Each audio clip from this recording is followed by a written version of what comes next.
చాలామంది రాగి రోటీస్ చేయాలంటే హెసిటేటింగ్‌గా ఫీల్ అవుతారు. అది బాగా రాదని లేదా తినడానికి బాగోదని ట్రై చేయరు. నేను చెప్పే టిప్స్ ఫాలో అవ్వండి. చాలా ఈజీగా చేయొచ్చు ఈ రాగి రోటీస్. ఎప్పుడూ తినే నాన్ అండ్ రోటీసే కాకుండా ఈ విధంగా కూడా ట్రై చేయండి. చాలా అంటే చాలా బాగా వస్తాయి. దీనికోసం ఒక పాన్ పెట్టుకొని 1 కప్ వరకు రాగి ఫ్లోర్‌ని తీసుకున్నాను. దీనికి 1.75 కప్స్ అంటే 1 + 3/4 కప్ ఆఫ్ వాటర్ తీసుకోవాలి. వాటర్ బాగా హీట్ అయిన తర్వాత మాత్రమే ఇలా బబుల్స్ రావాలి. అండ్ ఇందులోకి తగినంత salt and 1 table spoon of ఆయిల్‌ని యాడ్ చేసుకున్నాను. ఇలా బాగా బబుల్స్ వచ్చిన తర్వాత మాత్రమే మనం ఇందులో రాగి ఫ్లోర్ 1 కప్‌ని యాడ్ చేసుకొని ఒకసారి బాగా కలుపుకోవాలి. ఇలా కలుపుకున్న తర్వాత ఫ్లేమ్‌ని ఆఫ్ చేయండి. సో, కలుపుకున్న తర్వాత మాత్రమే ఫ్లేమ్‌ని ఆఫ్ చేయాలి గుర్తుపెట్టుకోండి. తర్వాత దీన్ని మూత పెట్టి అలాగే ఒక 10-15 మినిట్స్ పక్కన పెట్టండి. ఒక 10-15 మినిట్స్ తర్వాత మనకి ఈ విధంగా ఉంటుంది పిండి. సో, దీన్ని బాగా చల్లారపరచాలి అండ్ ఎక్కడ కూడా వేడి అనేది ఉండకూడదు.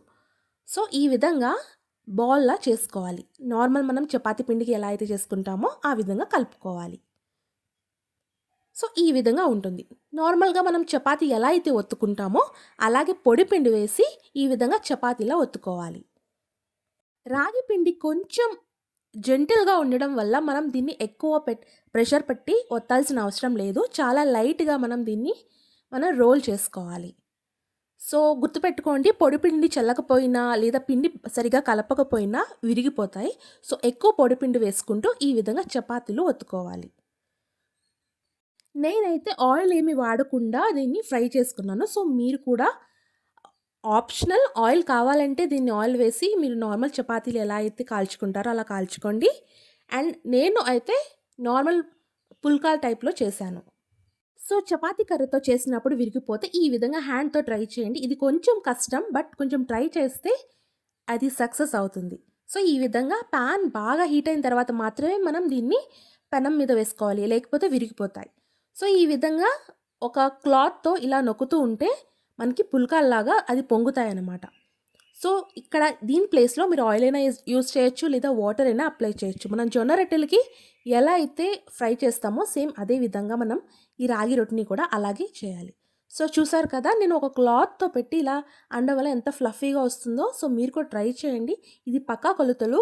అండ్ ఇదే కాదు మీరు జొన్న రొట్టెలు చేయాలన్నా లేదా రైస్ ఫ్లోర్‌తో చేయాలన్నా సేమ్ ప్యాటర్న్ ఇలా చేయండి. చాలా అంటే చాలా బాగా వస్తాయి. అండ్ ఇది వేడి వేడిగా తింటేనే బావుంటాయి. సో, దీని కాంబినేషన్‌గా కర్రీస్ కానీ, చట్నీస్ కూడా చాలా బావున్నాయి. మీరు కూడా ట్రై చేసి ఎలా వచ్చిందో నాకు కామెంట్ సెక్షన్‌లో చెప్పడం మర్చిపోవద్దు. నా ఛానెల్‌ని ఫస్ట్ టైమ్ చూస్తున్న వాళ్ళైతే ఖచ్చితంగా లైక్ చేసి, షేర్ చేసి అండ్ సబ్స్క్రైబ్ చేసుకోవడం మర్చిపోవద్దు. నేను ఇంగ్రీడియెంట్స్ మొత్తం డిస్క్రిప్షన్ బాక్స్‌లో ఇస్తాను. చెక్ చేయండి. అండ్ ఈ వీడియోని మీ ఫ్రెండ్స్ అండ్ ఫ్యామిలీతో షేర్ చేసుకోవడం మర్చిపోవద్దు. Thanks for watching. Like, share and subscribe.